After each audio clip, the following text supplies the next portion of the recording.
प्यारे बच्चों, आपके सामने प्रस्तुत है कक्षा 8 की हिंदी विषय की वर्कशीट नंबर 4, जिसका मुख्य विषय है मुहावरे। आज हम बात करेंगे इसी के संबंध में।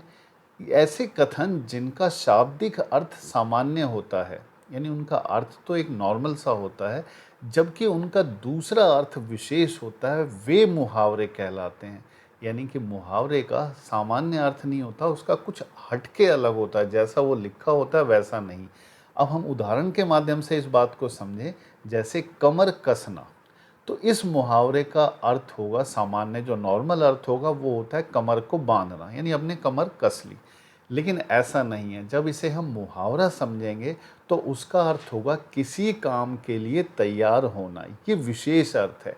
मुहावरे का अर्थ है कोई विशेष होता है। उदाहरण देखें कि सुनील ने 12वीं की बोर्ड परीक्षा के लिए बिल्कुल कमर कस ली है। अब ये नहीं है कि सुनील ने परीक्षा के लिए अपनी कमर को बांधा है। सुनील ने 12वीं की बोर्ड परीक्षा के लिए तैयार कर लिया है, खुद को वो तैयार हो गया है।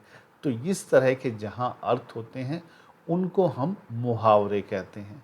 नीचे कुछ उदाहरण दिए हुए हैं जिसमें सामान्य अर्थ दिया हुआ है, यानी किसी चीज़ को हम नॉर्मली क्या समझते हैं वो दिया हुआ है। उसके बाद विशेष अर्थ दिया हुआ है। परीक्षा में सामान्य अर्थ नहीं पूछा जाता, परीक्षा में विशेष अर्थ पूछा जाता है। और विशेष अर्थ वाले वाक्य ही हमने उदाहरण के रूप में परीक्षा में लिखने ध्यान रखना है। जब हम वाक्य लिखेंगे किसी भी मुहावरे का, तो वो मुहावरा वाक्य के अंदर आना चाहिए और उसका प्रयोग इस तरह से होना चाहिए कि उसका अर्थ जो है वो विशेष अर्थ निकले। उदाहरण के तौर पे यहाँ पर मुहावरा दिया हुआ है उंगली उठाना। तो इसका नॉर्मल अर्थ होता है हाथ की उंगली को उठाना, लेकिन इससे हमारा कोई मतलब नहीं है। हमने ये देखना विशेष अर्थ, किसी पर दोषारोपण करना, यानी किसी पर आरोप लगाना।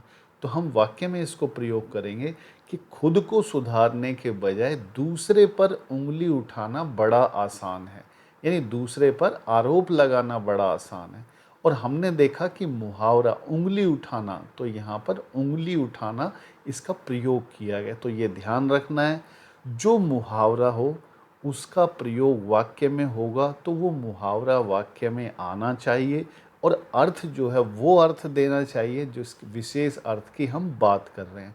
दूसरा उदाहरण है पापड़ बेलना। तो इसका हम सामान्य अर्थ देखें, खाने वाले पापड़ बनाना।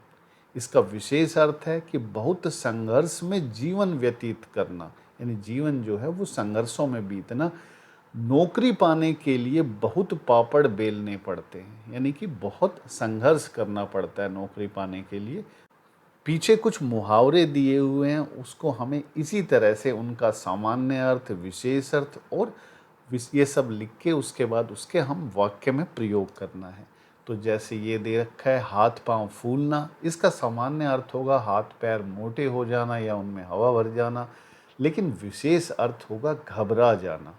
और वाक्य लिखेंगे हम, शेर को देखकर मेरे हाथ पैर फूल गए। अगला है लोहे के चने चबाना, यानी ऐसे चने चबाना दांतों से जो कि लोहे से बने हो, जबकि इसका अर्थ है कठिन परिश्रम करना। तो वाक्य में प्रयोग करते हैं, जीतने के लिए उन्हें लोहे के चने चबाने पड़े। तो ध्यान रखने की बात है कि आप जब ये मुहावरा पढ़ें तो ये विशेष अर्थ आपको याद होना चाहिए और इस तरह से वाक्य में आपको प्रयोग करना आना चाहिए। तो आप इन सब उदाहरणों को पॉज करके देख सकते हैं, समझ सकते हैं, और कोई कठिनाई हो तो कमेंट करके हमसे पूछ सकते हैं।